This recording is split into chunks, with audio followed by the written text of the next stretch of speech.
রাষ্ট্রীয় অতিথি ভবন যমুনার সামনে ইনকিলাব মঞ্চের সদস্যদের উপর আইন শৃঙ্খলা বাহিনীর সদস্যদের হামলার প্রতিবাদে রাজধানীর শাহবাগ মোড় অবরোধ করেছেন ইনকিলাব মঞ্চের সদস্যরা। একটু বলে রাখতে চাই, আজকে ওসমান হাদি হত্যার বিচারের দাবি নিয়ে কিন্তু হোটেল ইন্টারকন্টিনেন্টালের পাশে যে সড়ক রয়েছে সেখানে অবস্থান করছিলেন ইনকিলাব মঞ্চের সদস্যরা, এবং সেখানে কিন্তু আবদুল্লাহ আল জাবের, তাসনিম জুমা এবং সালাউদ্দিন আম্মার সহ বেশ কয়েকজন কিন্তু ভেতরে প্রবেশ করার চেষ্টা করেন, এবং সেই ভেতরে প্রবেশকে ঘিরে আইন শৃঙ্খলা বাহিনীর সদস্যরা কিন্তু তাদের উপরে চড়াও হয় এবং একে একে যেমনটি বলছিলাম যে আবদুল্লাহ আল জাবেরের যে অফিসিয়াল ফেসবুক অ্যাকাউন্ট রয়েছে সেখান থেকে কিন্তু আবদুল্লাহ আল জাবের গুলিবিদ্ধ হয়েছেন এমন একটি তথ্য কিন্তু দেওয়া হয়েছে, এবং গণমাধ্যমে আমাদের হাতে আসা তথ্যচিত্র অনুযায়ী আমরা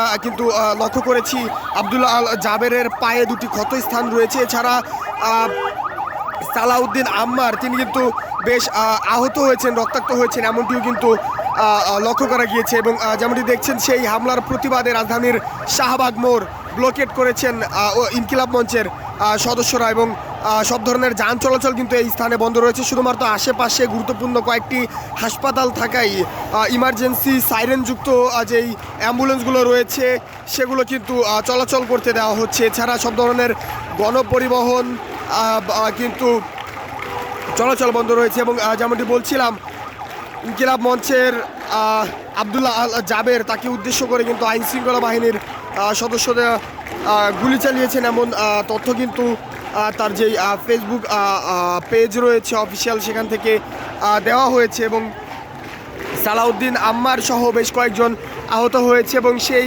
হতাহতের প্রতিবাদে রাজধানীর শাহবাগ মোড় ব্লকেট করেছেন ইনকিলাব মঞ্চের সদস্যরা। একটু বলে রাখতে চাই, আজকে সকাল হতেই রাজধানীর যেই হোটেল ইন্টারকন্টিনেন্টাল এবং যমুনার যে আশেপাশের এলাকা রয়েছে সেগুলো কিন্তু রণক্ষেত্র পরিণত হয়েছিল। সকাল হতেই নবম পে স্কেল প্রত্যাশী যারা ছিলেন তারা কিন্তু যমুনার ভেতরে প্রবেশ করেন, এবং তাদেরকে সেই স্থান থেকে সরিয়ে দেওয়ার জন্য আইনশৃঙ্খলা বাহিনীর সদস্যরা তাদের উপর লাঠিচার্জ, জলকামান এবং সাউন্ড গ্রেনেড নিক্ষেপ করেন। এরপরে দুপুরে ইনকিলাব মঞ্চের সদস্য যারা রয়েছেন তারা কিন্তু ওসমান হাদির বিচারের দাবিতে যমুনার ভেতরে প্রবেশ করতে চান, এবং সেই প্রবেশে কিন্তু আইনশৃঙ্খলা বাহিনীর সদস্য যারা রয়েছে তারা বাধা দিয়ে তাদের উপর কিন্তু চড়াও হয়। এরপরে আমরা দেখেছি আবদুল্লাহ আল জাবের, তার যেই ফেসবুক পেজ রয়েছে সেখানে কিন্তু আবদুল্লাহ আল জাবেরকে উদ্দেশ্য করে গুলি ছড়া হয়েছে, এবং সেই গুলিতে তিনি গুলিবিদ্ধ হয়েছেন এমন তথ্য দেওয়া হয়েছে। এছাড়া সালাউদ্দিন আম্মার সহ বেশ কয়েকজন ইনকিলাব মঞ্চের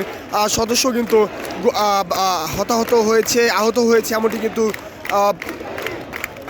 বলা হচ্ছে। এবং যেমনটি দেখছেন, সেই হামলার প্রতিবাদে ঠিক রাজধানীর শাহবাগ মোড় অবরোধ করে বসে পড়েছেন ইনকিলাব মঞ্চের সদস্যরা।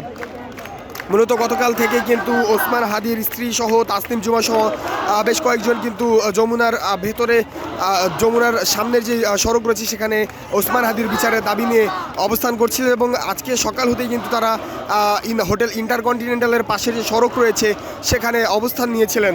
এরপরে নবম পে স্কেল প্রত্যাশী যারা রয়েছেন তারা কিন্তু সেই স্থানের ব্যারিকেড ভেঙে যমুনার ভেতরে প্রবেশ করেন, এবং তাদেরকে উদ্দেশ্য করে আইনশৃঙ্খলা বাহিনীর সদস্যরা সাউন্ড গ্রেনেড, লাঠিচার্জ করেন এবং জলকামান নিক্ষেপ করেন। এরপরে দুপুরে কিন্তু ইনকিলাব মঞ্চের সদস্য যারা রয়েছেন সালাউদ্দিন আম্মার, তাসনিম জুমা, আবদুল্লাহ আল জাবেরের নেতৃত্বে যমুনার ভেতরে প্রবেশ করার চেষ্টা করেন, এবং তাদেরকে উদ্দেশ্য করে কিন্তু আইনশৃঙ্খলা বাহিনীর সদস্য যারা রয়েছেন তারা কিন্তু তাদের উপর চড়াও হন। এবং এরপরে যেমনটি আবদুল্লাহ আল জাবেরের যে ফেসবুক অ্যাকাউন্ট রয়েছে সেখান থেকে জানানো হয়েছে তিনি গুলিবিদ্ধ হয়েছেন এমন একটি তথ্যচিত্রও কিন্তু আমাদের হাতে এসেছে।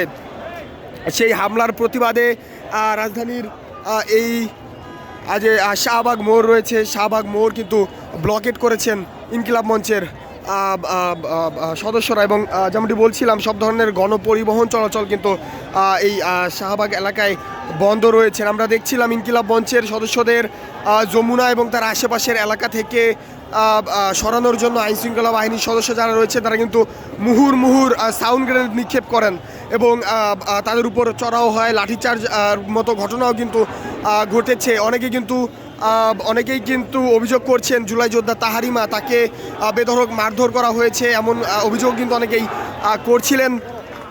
এবং সর্বশেষ তথ্য অনুযায়ী এখন পর্যন্ত কিন্তু এই যে যেমনটি দেখানোর চেষ্টা করছি রাজধানীর এই যে শাহবাগ মোড় রয়েছে, শাহবাগ মোড় কিন্তু সম্পূর্ণ অবরুদ্ধ করে রেখেছেন ইনকিলাব মঞ্চের সদস্যরা।